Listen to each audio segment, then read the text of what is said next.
شروع کرتی ہوں اللہ کے نام سے جو بڑا مہربان نہایت رحم کرنے والا ہے۔ سائنسدان مچھلیوں کی اب تک 21,000 سے زائد اقسام دریافت کر چکے ہیں۔ ایک تحقیق کے مطابق مچھلی محض غذا نہیں بلکہ کئی امراض کا بہترین علاج بھی ہے۔ خاص طور پر روگنی مچھلیاں دوائی اثرات رکھتی ہیں۔ ان کے کھانے سے ایسے کئی امراض سے جن کا جسم کے مدافعتی نظام سے گہرا تعلق ہوتا ہے بچاؤ بہت آسان ہو جاتا ہے۔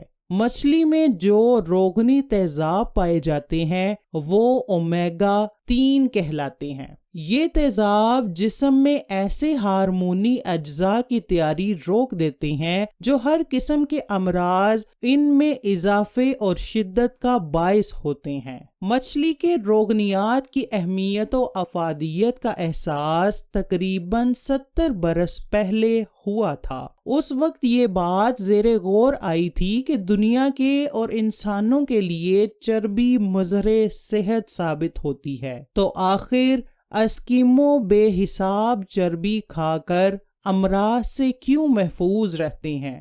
وہ قلب کی کسی بھی تکلیف میں مبتلا نہیں ہوتے، حالانکہ وہ بکثرت مچھلی کی چربی اور ان کا گوشت کھاتے ہیں۔ اس کے باوجود ان کے خون میں کولیسٹرول کی سطح نارمل ہوتی ہے۔ اس کی اصل وجہ یہ ہے کہ اسکیمو روزانہ جو سمندری غذائیں کھاتے ہیں وہ تمام کی تمام اومیگا 3 روگنی تیزابوں پر مشتمل ہوتی ہے۔ ساحلی علاقوں میں رہنے والے افراد امراض قلب کا کم شکار ہوتے ہیں، اس لیے کہ وہ مچھلی زیادہ کھاتے ہیں۔ مچھلی کم مقدار میں بھی قلب کی محافظ ہوتی ہے۔ چند اقسام کی مچھلیاں مختلف رنگ بھی پہچان سکتی ہیں۔ آرچر نامی مچھلی انسانی چہرے پہچاننے کی صلاحیت رکھتی ہے۔ مچھلیوں کے کان انسانوں کے کانوں کی طرح باہر نہیں ہوتے بلکہ ان کے سر میں 2 سوراخ ہوتے ہیں جنہیں اتھولیت کہا جاتا ہے۔ ان کے ذریعے آوازوں کو سنتی ہیں،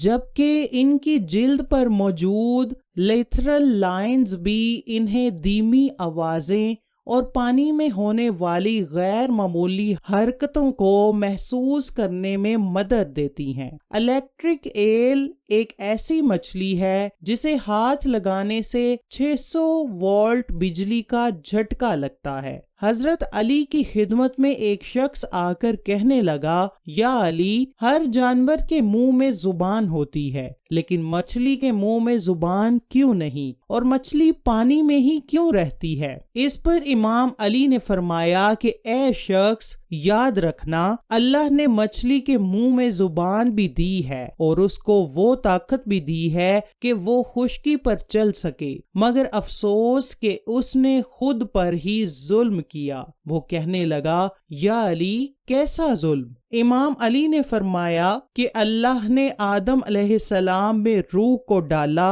اور یہ حکم دیا کہ ہر فرشتہ اس کو سجدہ کرے، اور شیطان انکار کر بیٹھا۔ اللہ کی نافرمانی کر کے یہ کہنے لگا کہ میں آگ سے بنا ہوں اور یہ تو مٹی کا بنا ہے، تو یوں شیطان کو اللہ نے اپنے دربار سے نکال دیا۔ وہ بدصورت بن کر زمین پر جیسے گرا، انسان سے حسد اور نفرت کے ساتھ چیخنے لگا اور ہر کسی کو بتانے لگا کہ انسان اس زمین پر ظلم کرے گا۔ اے شخص، اس وقت مچھلیاں زمین پر بھی چلا کرتی تھیں اور پانی میں بھی رہا کرتی تھیں، ان کے منہ میں زبان بھی ہوا کرتی تھی۔ شیطان نے سب سے پہلے مچھلیوں کو بھٹکایا اور یہ کہا کہ انسان جب زمین پر آئے گا تو وہ تمہیں زندہ اپنے خنجر سے کاٹے گا اپنا پیٹ بھرنے کے لیے۔ مچھلی نے جب یہ سنا تو وہ سمندر میں ہر ایک آبی مخلوق کو